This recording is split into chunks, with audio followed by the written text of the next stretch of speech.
오늘은 지지리도 남자복도 없어서 평생 스펙타클한 삶을 살았던 조선시대의 한 여인에 대한 이야기입니다.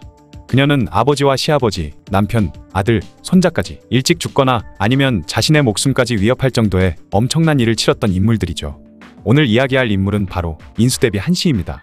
한씨의 시아버지는 수양대군, 남편은 의경세자의, 아들은 성종, 손자는 연산군이었는데요.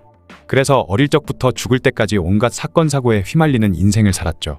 그녀는 1437년 10월 한학의 딸로 태어났습니다. 한학은 자신의 누나와 여동생을 명나라 공료로 바친 뒤 조선 정계의 거물이 되었던 인물인데요. 그에 대해 세종조차 이 사람은 죄를 지어도 내가 벌줄 수 없는 사람이다 라고 말하기까지 했을 정도의 인물이었죠. 어쨌든 그녀는 계유정난이 일어나기 3년 전인 1450년 수양대군의 장남 도원군 이순과 혼인을 맺어 군부인이 되었죠.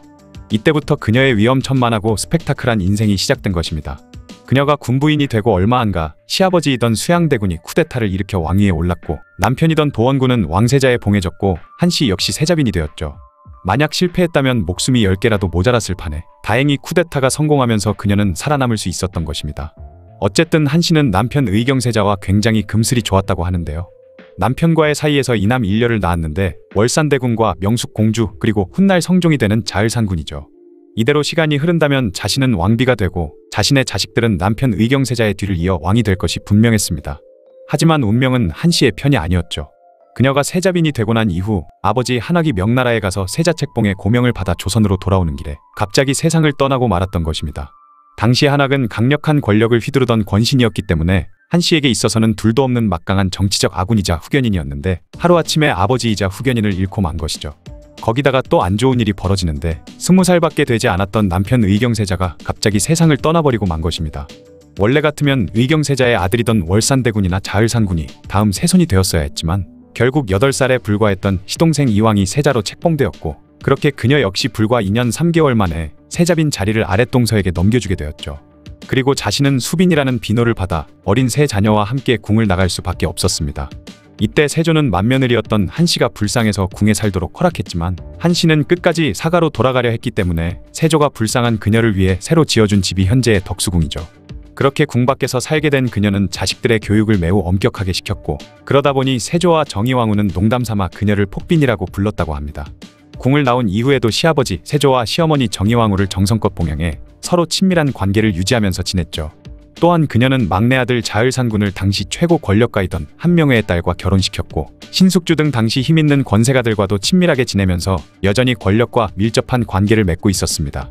이후 시아버지 세조가 죽고 시동생이던 예종이 왕위에 올랐지만 예종은 19살밖에 되지 않았던 어린 나이에 고장 4살짜리 제한대군만을 남기고 일찍 세상을 떠나버리자 시어머니였던 정의왕후는 한명회와 상의해 한씨의 둘째 아들 자을산군을 다음 왕으로 즉위시켰는데 그가 바로 성종이었죠. 자신의 아들이 왕위에 올랐으니 한씨는 왕대비가 되었어야 했지만 자을산군이 예종의 양자로 입적한 뒤 왕위에 올랐기 때문에 법적으로는 성종이 한씨의 조카가 되어버린 것이었습니다. 그렇지만 그녀는 명실상부 왕의 생모였기에 다시 궁으로 돌아올 수 있었는데, 문제는 그녀가 빈의 지위에 있다 보니 상당히 애매한 위치에 있었던 것이죠. 그래서 대신들과 성종은 이 일에 대해 논의한 끝에 그녀의 남편이었던 의경세자는 덕종으로 추존되었으며, 그렇게 자신도 인수대비가 되어 다시 화려하게 궁으로 복귀할 수 있었던 것입니다. 그런데 또 다시 문제가 생겼는데 예종의 계비인 안순왕후와 인수대비 중 누가 더 서열이 높은지 논란이 발생했던 것이죠. 이때 정의왕후가 나서서 맏며느리인 인수대비가 더 서열이 높다고 공언해주면서 더 이상 이 문제는 논란이 되지 않았습니다. 인수대비는 여성으로서는 굉장히 박학다식했었는데요.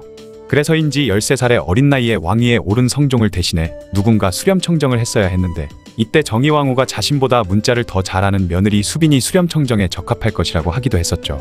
하지만 당연히 인수대비는 사양했고 그 대신 한문에 박지 못했던 정의왕후에게 많은 도움을 줬다고 합니다. 또한 인수대비는 왕실 여인들을 교육시키기 위해 내운을 짓기도 했는데요.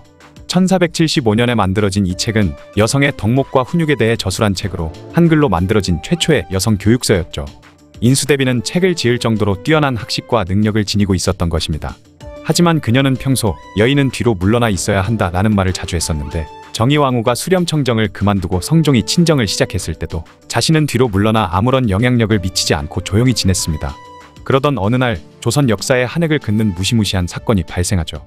한명회의 딸이자 성종의 부인이던 공혜왕후가 후사 없이 세상을 떠나자 성종은 다시 중전을 간택하지 않고 후궁이던 윤씨를 중전의 자리에 올렸던 것입니다. 그리고 이 윤씨는 조선 왕실 전체가 기다리던 아들을 낳았는데 그가 바로 훗날 연산군이 되는 이웅이죠. 하지만 그 이후 성종이 중전 윤씨를 잘 찾지 않고 다른 후궁의 처소에만 드나들자 윤씨는 엄청난 질투를 하고 있었던 것입니다. 그러던 1477년 성종이 중전 윤씨의 방에 갔다가 주술을 써놓은 부적과 비상이 묻은 곶감을 발견하면서 둘의 관계는 파탄나기 시작했죠. 그로부터 2년 후인 1479년 성종은 신하들의 만류와 반대를 무릅쓰고 중전 윤씨를 끝내 폐위해버렸습니다. 이때 대왕대비인 정의왕후부터 왕대비인 인수대비까지 윤씨를 폐위하는데 찬성을 했다고 하죠.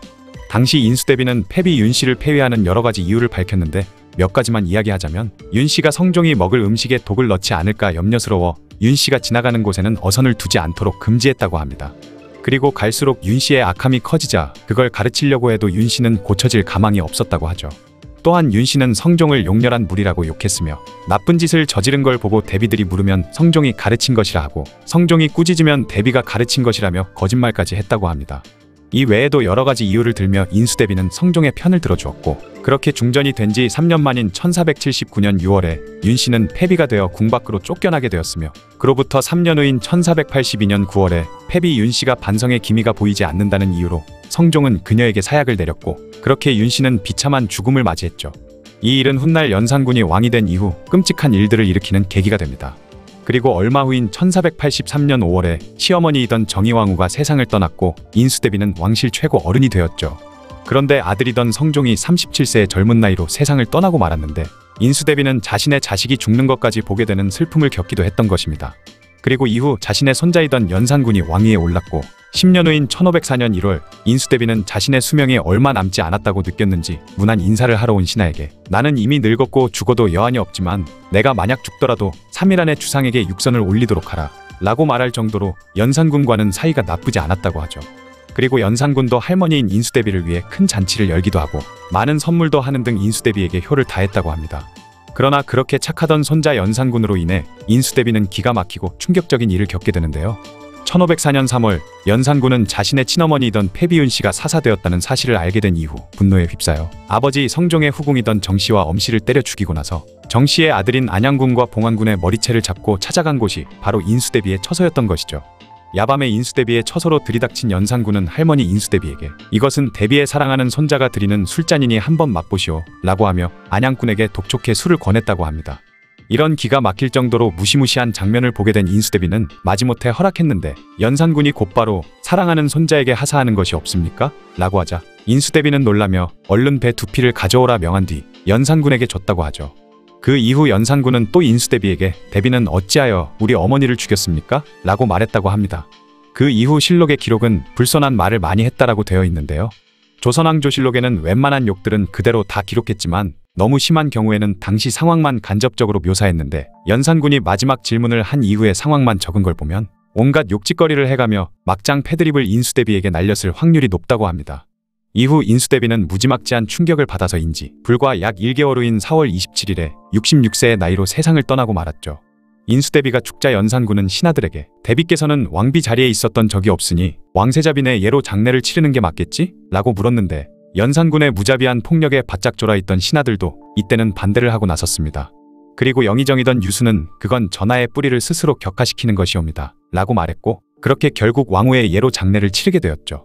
인수대비는 시집을 오니 시아버지가 쿠데타를 일으켰고 든든한 백이 돼줘야 할 친정아버지는 갑자기 객사를 해버렸으며 심지어 세자이던 남편마저 일찍 요절했고 그리고 자식이던 성종은 자신보다 일찍 저 세상으로 보냈어야 하는 슬픔을 겪었으며 사랑하던 손자 연산군에게 온갖 욕설을 들으며 모욕을 당했던 걸 보면 진짜 지지리도 남자복이 없는 여자 같네요. 하지만 이 파란만장했던 삶을 버텨내고 66세까지 살았던 걸 보면 인수대비는 당대의 대단한 여인이 맞긴 한 것 같습니다.